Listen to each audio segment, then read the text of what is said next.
When the holidays start to feel a bit repetitive, reach for a Sprite Winter Spiced Cranberry and put your twist on tradition. A bold cranberry and winter spice flavor fusion, Sprite Winter Spiced Cranberry is a refreshing way to shake things up this sipping season. And only for a limited time. Sprite. Obey your thirst. Running a business means I wear lots of hats. Luckily, when it's time to put on my hiring hat, I can count on LinkedIn to make it easy. I can post a job for free or pay to promote it and get 3 times more qualified candidates. Imagine finding your next great hire in 24 hours. 86% of small businesses do. With LinkedIn, I can also easily share my job with my network. No other job site lets me do that. Post your free job at linkedin.com/achieve. That's linkedin.com/achieve. Terms and conditions apply. Dr. Raj. Dr. Raj. Dr. Raj Dasgupta. The most interesting pulmonologist in the world. Welcome to the Dr. Raj Podcast, a show all about empowering knowledge, addressing difficult topics, raising awareness, and being positive. Dr. Raj is a quadruple board-certified physician, associate professor of clinical medicine, and the associate program director of internal medicine residency. He was a co-host on the TNT series Chasing the Cure with Ann Curry, as well as a regular on the TV show The Doctors. And now, here's our show. Hi, and welcome to the Dr. Raj Podcast. And what is this a podcast of?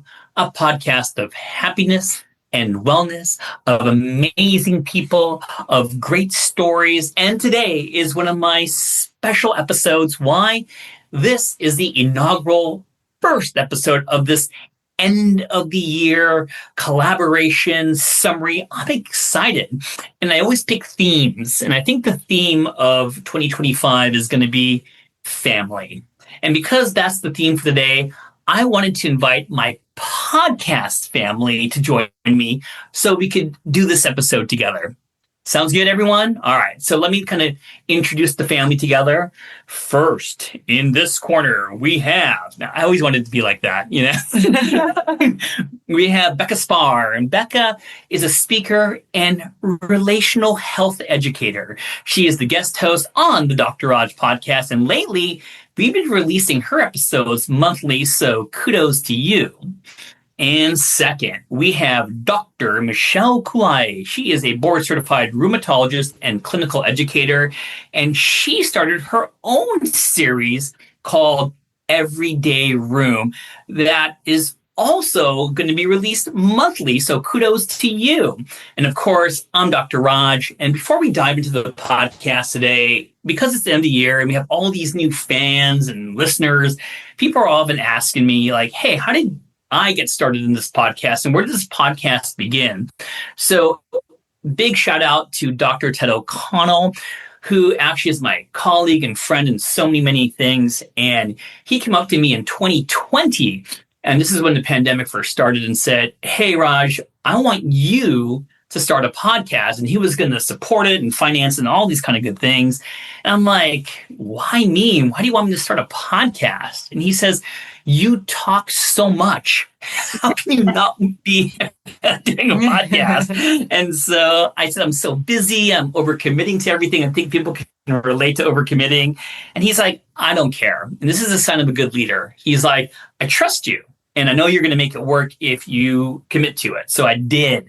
And you know what this podcast is about? It's about being real. It's about being raw. I record these episodes between being a parent, between being a doctor, and all these things. In fact, just to record this episode, I just finished giving a live lecture, ran over here. Michelle just finished seeing a patient. It's all these things put together, and I love about that. And so I just want to know that, you know, why do I love doing it? It's because of I got to learn and appreciate all the stuff that happens behind the scenes of all our guests, Becca's guests, Michelle's guests, my guests, because our stories are real. And it's just kind of like you only see one aspect of life sometimes. And this podcast really opens up these bonds, you know. And for those who haven't listened yet, we do have some pretty awesome guests. Bob Saget's been on here. Lindsey Bond's been on here. Members of Sublime's been on here. Members of Candlebox. These awesome chefs like Aaron Sanchez has been on here. So with that being said, you know, the podcast is growing and I realized, dude, I need some help. If I want to put quality podcasts out all the time, So I just want to say I'm really grateful to Becca and Michelle for being part of the Dr. Raj podcast family because I really needed it. So are you guys ready to do our podcast together? I'm really ready. I'm really excited. All right, ground rules, ground rules. We got 3 questions and we're going to go around the circle and everyone's going to get a chance to answer and then we'll go from there. So Bex, you're up. Are you ready? I'm ready. Let's do this. All right. So your question, and we all got the same one. So, okay, I'm not putting you on the spot, is what is something you learned about yourself this year? Oh my gosh, it's so hard to just say one thing, so I'm not. I have a couple. And probably because really this year has just been one of enormous growth for me. So I've learned a lot about myself. I started my speaking business at the beginning of this year. And so really last year I learned that I cannot sit still. I was trying to. I was like, Becca, just like take some time, be mom, hang out with the kids. We moved, so it was like getting the house put together and all of that stuff. And I realized that even though I needed that, and it was good to have like a little bit more white space for my brain, for my body too, to just kind of be, I was also really ready to get back into something. And I have you guys to thank, actually, really, for a lot of that, because when I came out to visit you at the end of last year, right? It would have been like fall of 2024. I came out and we had some really great conversations and talked about what I was starting to get back into, which was life coaching. And Raj, you're really who pushed me to, you're like, I want to have you on the show, but before we do that, you have to have a website. You have to know what you're talking about. You have to do this. And I was like, I walked out of there with this list and I'm like, okay, I guess I'm doing it. I'm going to do it. Raj is giving me this amazing opportunity. And so at the end of last year, I really buckled down. And then this year has just been nothing but momentum. So I'm learning a lot of new skills with the speaking and writing and pitching, things like that. And putting myself out there. And it's been slow, but it's very steady growth, I would say. And like, I'm happy with it because you can't expect people who just kind of go viral overnight. I would be terrified if my biggest fear is waking up in the morning and having like 100 emails. You need some time to like ease into it. And, whenever you're starting a new venture, like give yourself that time and space to be able to do things intentionally, think about what your goals are, what you want to get out of it, and then work toward it. It can't happen when it happens too fast. Everybody thinks they want like this moment where they just blow up. And I'm sure there are people out there who would like that. I'm not that person. Like, I need a little bit more intention. Like, I need some lists. Okay, we gotta check some things off a list before we can get there. So yeah, I've learned so much, and I'm still learning. And you guys really were like a big catalyst for getting me to where I am now. Oh, well, you know what? I met you as this military person that I think I needed to salute every time, to someone who I see every time I open social media. Now I see your face somewhere. So you're right, dude. You're nailing it. You're growing at a really, really good pace. Michelle, all right. So what is something that you learned about yourself this year? Well, I can't help myself but to comment. So Becca, it's been really rewarding to see, for personally, as like a friend. We've known each other and we've been friends since middle school. Mm-hmm. Just to watch your personal growth and your business grow in this last year. And I think that we sort of like had similar sort of transitions with just our careers and our lives, and I think that we shared the same sentiment of like whatever we do, we want it to feel like it's like giving to others and helping others is what fills our cup. Mm-hmm. And so I really like what you shared in terms of just not being able to sit still, like really resonated with me too. And I think that what fills our cup and helps us feel fulfilled for ourselves is what can we do and to kind of show our skills but also kind of provide service for other people and like truly help people. And you have an amazing skill set and you have like just this amazing fund of knowledge. And I think that like being a speaker and like kind of,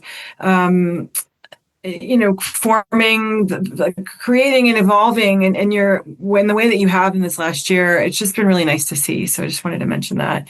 It was a special moment there. It was. Like, I didn't know if I was going to pass the tissue box or I didn't know what you were going for. It's good to hear that though. It's the truth. So yeah, like, and also, okay, so you got to answer the question. I am. Okay. What is something I learned about myself this year? So I've also had a lot of personal growth. And I left my previous practice, like the end of 2024 and like kind of took on this new role and position and starting a business and I think that for me it was just being out of my comfort zone constantly. Like, and I think just that like opening a business, opening a medical practice that is a very unique care model that I genuinely believe in this quality of care and this level of care. But to actually execute it, there's like a profound amount of change that I had to make. And I think it is like my mantra. I have a few, but one of them is like, okay, like when it comes to doing something, whatever it may be, that's outside of my comfort zone, opening having a website, being on like talking to like a camera in front of social media, like I'm actually being like, I just making all these changes, putting myself out there. It's like totally out. It was initially out of my comfort zone, but when you do it enough, then it becomes your comfort zone. So doing things out of your comfort zone, it's just like an exercise and any other exercise, like learning to ride a bike or learning to strength train or whatever it is. If you do it enough, then it becomes comfortable. And I think that's been like the biggest thing that I've learned this year is just like, now I don't flinch with like, all right, a new tech platform, bring it on.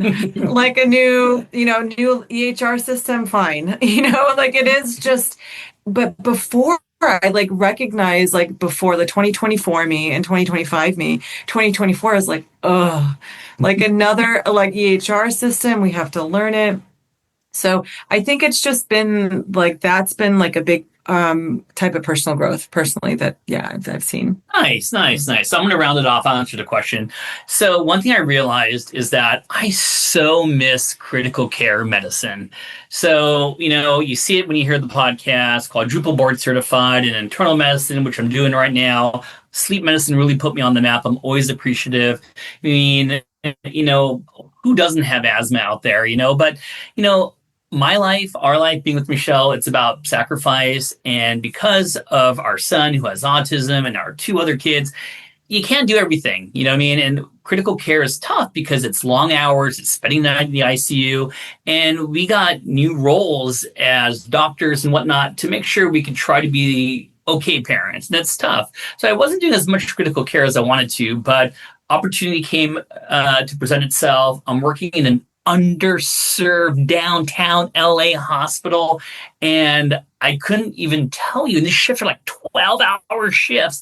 And I came home just like just found, something new, like a new piece of candy or something. I'm like, I had a great time, it was 12 hours. I loved running to codes and doing things I have done in a long time. I know, my whole new take in life is all about palliative care and hospice and all these things, but I really did miss that. And I really felt that was something that was missing as part of me. And I really loved helping underserved people. And I really forget that all the qualities I have that are being friendly and getting people engaged and just forming bonds. I mean, that was really nice because in a lot of underserved areas, they don't even know why they're in the hospital. What options do they have? And when you just take time to talk to them like they're humans, they really, really, really appreciate it. So anyone who's listening out there who's in that whole med student resident zone right now and they're wondering what they want to do, critical care is pretty kick-ass, and I love it in so many senses, and I'm really grateful I got the plan to do it again. So that's what I learned about myself this year. Let's do question number 2. Great on the timing, by the way. What is something you wanted to do different or change by the end of next year, which would be at the end of 2026? Bex, Rush, I have I mentioned before that I'm a list maker. Well, I also have index cards all over the place. And at my area where I work, I have this like tiny desk in the corner of the living room that's totally inadequate. But I have little index cards up about, and some of them are like my goals and like what I'm working towards. It's just like daily reminders. Like, okay, I sit down and I see this the first thing every day. So what I'm working toward and what I want to be different next year is to be having consistent speaking engagements 1 to 2 times a month. And they can be anywhere. And so I've gotten my feet wet. I've had a handful. I actually have one next week coming up. So it's been good to get some reps in and like refine my message. With public speaking, it very much is a skill, and you learn as you go, and you learn like, well, what did I do well this time? What can I change for next time? Do I need to move around the stage more? Do I need to look at people, do better with eye contact, that kind of thing? So I'm refining all of that. I feel really good about it now, and I'm actually getting ready to put together my little demo reel. I'm going to be doing that in like the next 2 weeks. Yeah, so that is really exciting. So I hope that between really locking in on my skills and my message and my pitches and getting together a sweet demo reel that's like my movie trailer. It starts with "In a World." No, just kidding. But I hope that will help me to show to people who hire speakers, event planners, conference planners, associations, what I can bring to their events, and that they will like me enough and be inspired by my message enough that they will hire me. So basically I'm hoping that I work more next year. Way to funnel it in, dude. I love it. All right. Let's also go around. Spend more time with my kids. I have to say that too, right? Spend more time with my kids. That was like the world peace at the end, dude. I didn't believe that, dude. And I noticed how you didn't even mention husband, dude. Yeah, he's cool too. He's all right. All right.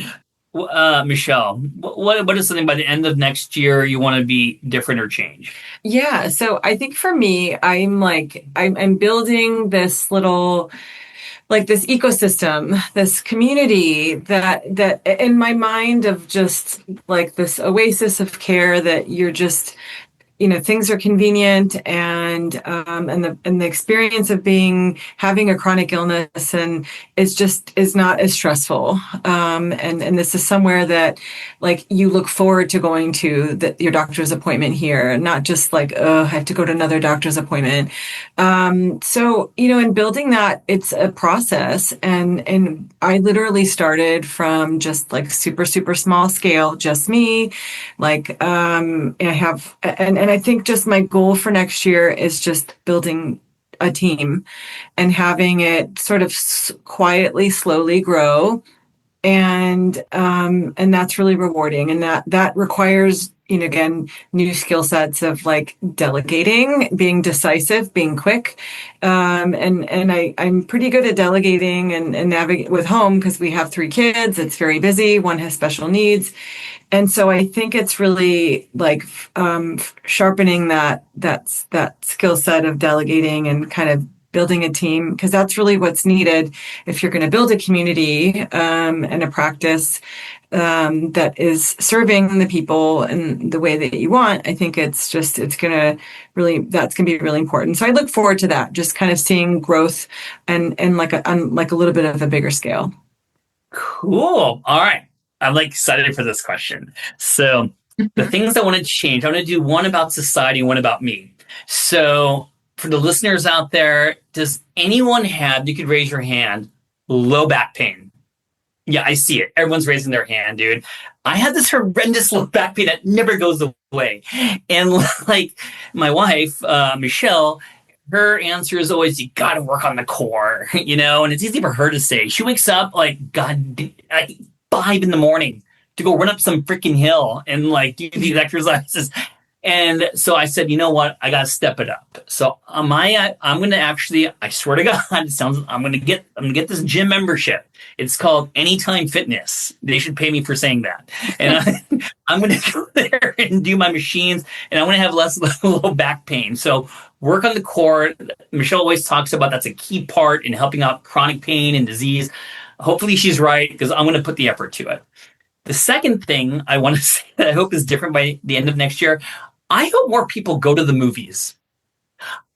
I was raised in the 80s and 90s, Back to the Future, Raiders of the Lost Ark, Jaws, Star Wars. You know what I mean? Like, no one wants to go to the movies anymore. We just, you watch it on your Netflix or your Apple TV. I'm like just pausing it and going to the bathroom and getting more Cheetos. Probably why I have a little back pain, But, I just wanted to have that feel Friday night and getting excited for the movie. In my day, you'd open the newspaper and see what kind of movies were in the newspaper. You know what I mean? So hopefully there'll be better movies out there, and hopefully they'll make finally a Star Wars movie worthy of being on the big screen. So that's what I hope to see in society by the end of next year. All right. Are you guys ready for your last question? Let's do it. So, Becca, you are up. Your question is, what is a great memory or story that you want to share with us on this podcast from 2025? All right. This is really right at the beginning of the year. It's not really much of a story, but it's a memory that I really cherish. So before we moved here, for about 10 years before that, we lived in very warm climates, both in Japan and then in Florida.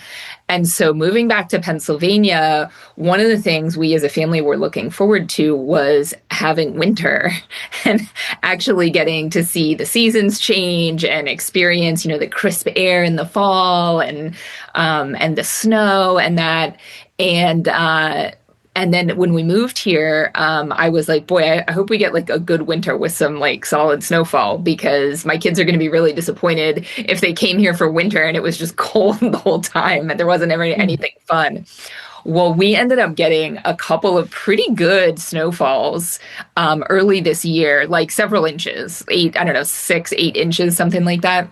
And we have a huge hill in our backyard that is like the most beautiful sledding hill. It's pretty long. It starts up at the house, pretty long, goes down, and then there's just sort of like an open area at the bottom, like a meadow at the bottom. So you got plenty of time to just cruise on the sled. And so we got these two. My mom actually gave us these two like big inflatable inner tubes. And when it snowed, my kids were so excited to go out back, and we let the dogs out, and they just like run, up and down the hills. They like to catch snowballs.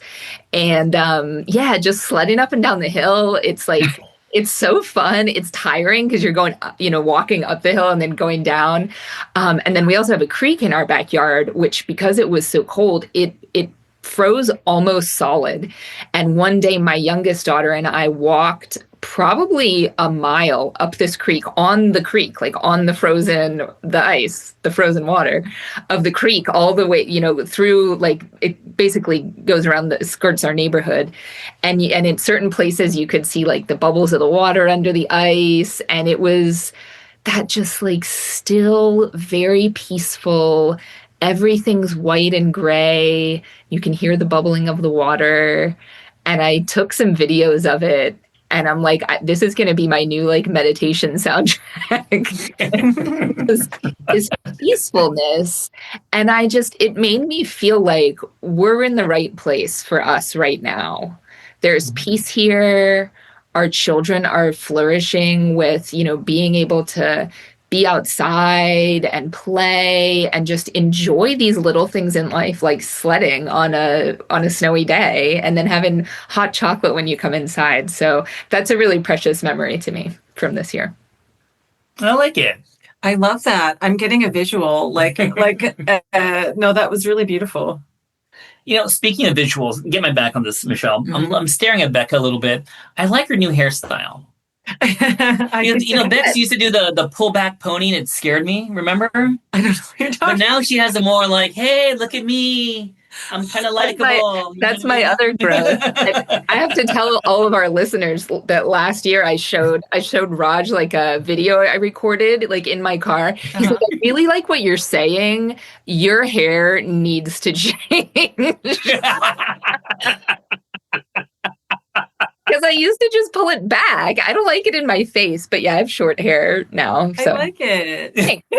Like when you had it pulled back, you're ready to deploy the troops and give a lecture, and it was weird. I like this. It's important. Your image is important. So I have Raj to thank for that too. He, Thanks, his hair is also just spot on. All right. I'm curious about Michelle's answer here. What are going to be? There's so many good ones, right? I think probably one of the nicest ones you were lecturing in New York in July, and like our oldest is 12, and time flies. I feel like I'm just kind of counting the years till she goes to college. So like it was really important. Like I knew we would be traveling and we wanted to bring her, so we brought Mina with us. And like New York is just so nostalgic for me. I mean, I trained there. I lived there for 8 years. So, and I don't get to go as much because 3 kids, life, busy. So when I do get to go, which is not that often, it is such a treat. I mean, and to bring Mina with us was just like a cherry on top. And so it was so fun. There was like one day when you were lecturing and literally like all the things that I love to do in New York, like I just got to bring her, and she's like old enough where she's not going to really complain too much if you're walking like for hours on end. And then like, and so like I brought her to like the corner of 59th and 10th is just like, it was like the hospital and my apartment was like my life. So I just kind of stood there with her and took it in. And then we like took the subway, which was actually very fun. I miss that. And she finds it novel. So it was like, we're both kind of enjoying. I took her to like there's 2 hospitals. I took her to the one that's up by like Columbia's campus. And we took a selfie like in front of the hospital sign, like the main sign there. And that was just really fun. I really enjoyed that. And so as she's getting older, just trying to kind of soak up like small memories, big memories, time flies. So, but that New York trip was amazing. So I really enjoyed that. Nice. So what are kind of I'm going to do like memory story combo. I'm going to talk about music. Number 1, me and Michelle saw Oasis this year, and everyone's making fun of us. The brothers are gonna fight, they're not gonna perform. And you know what, those 2 banged out a 2.5-hour set of all their hits. They closed on Wonderwall and Champagne Supernova. I pretty much lost my voice, and they were just amazing. The second little like musical thing I wanted to mention is my favorite band in the whole world. I know your husband's gonna be upset when I say this, but it's actually Rush. And Rush has had 19 albums. They've been around since the 1970s. They are actually having one farewell tour. I know it's not with our beloved drummer, but it just made me so happy. And I got a little panicky when I thought I'd missed the tickets coming out. And I want to say something bad about one person, StubHub. I don't like you, StubHub. You actually overpriced the tickets, and you made me spend a lot of money I didn't want to do, and you tricked me. But okay, that's that. So I mentioned that, dude. But I bought tickets for 3 Rush concerts in a row, so I'm really excited about that. And look at me. And the story I want to say is that one thing that happened to us, me and Michelle, this year is that my mom moved in with us. Because my dad passed away from Alzheimer's, and Michelle, greatest wife in the whole world, and I didn't even realize it's a big change to have mom live with us. And one of the best parts of having our mom live with us is she has like these classic old school Filipino ways and her theories of life that we are so blessed to get every day. and one of her favorite things to do is that she always wants to keep busy. And in every house you have your soap pump. You know what I'm saying, Bex? The soap pump. Yeah. So I remember one time, I came home. Mom's like, "Dude, I filled up all the soap pumps for you. I'm like, well, that was super nice. I didn't even know you knew where the soap was, you know what I mean, to fill it up. Her idea of filling it up is she just puts extra water in it. She just dilutes all the soap. And it's one of those old school Filipino ways. Why waste it? Just put some more water in there, save the money. I'm like, all right. Except then every time you pump it, it like shoots out at you because it's like, what? And then of course she wants us to stay healthy. And so anyways, a while back, Mina, our oldest, was, feeling under the weather, got sick.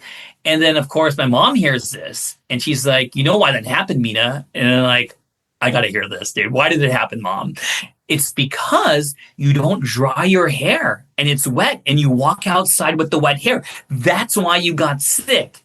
Dear listeners, that's not the way you catch a virus. But, when you get, my mom's 82, you just do the head nod. Yep. And then when she walks away, dear Mina, that's not how you got sick, dude. Yep. But anyways, I am so grateful having my mom with me and Michelle being the greatest wife. And she loves my mom just as much as I do. So anyways, before I just say the goodbye to everyone, Bex, any goodbyes you want to say to anyone before we do the closer? I don't. That sounds a little. Well, goodbye to 2025. Do you want to say your goodbye, dude? I guess it really is a goodbye. No, I'm just it's been a really great year, and I'm grateful for the opportunities that I've had and the harder parts of it that have helped me to learn and grow. And I'm looking forward to an even better year in 2026. I love it, Shell. I'm just excited. I'm excited to continue to watch your career, Becca. I think that this new mindset that I've kind of transitioned to, I think it's this like ultimate growth mindset that I think is just exciting to see where things will take us. Awesome. And I just want to take this time to say thank you to all our listeners, those who love Becca, those who love Michelle and Everyday Room, those who've been sticking with the podcast, all our guests. Our guests make us so special. We are so grateful for every guest out there. And I always want to say time for the behind the scenes, Dr. Ted O'Connell, Chris Bridigan, and I probably hacked up your last name. Sorry, dude. You're just always Chris, my bud, to me. You do so much for us. So I just love everyone behind the scenes that put all our podcasts together. And you know what, everyone? I'm excited for you to listen to all three of us in 2026. Stay tuned for the next Dr. Raj podcast. Thank you for listening to another episode of the Dr. Raj podcast. If you enjoy the show, then please make sure to follow us on your favorite podcast app and leave a rating while you're there. This show is for educational and entertainment purposes only and is not intended as medical advice. This has been a production of MedPrep2Go, and you can learn more at medprep2go.com.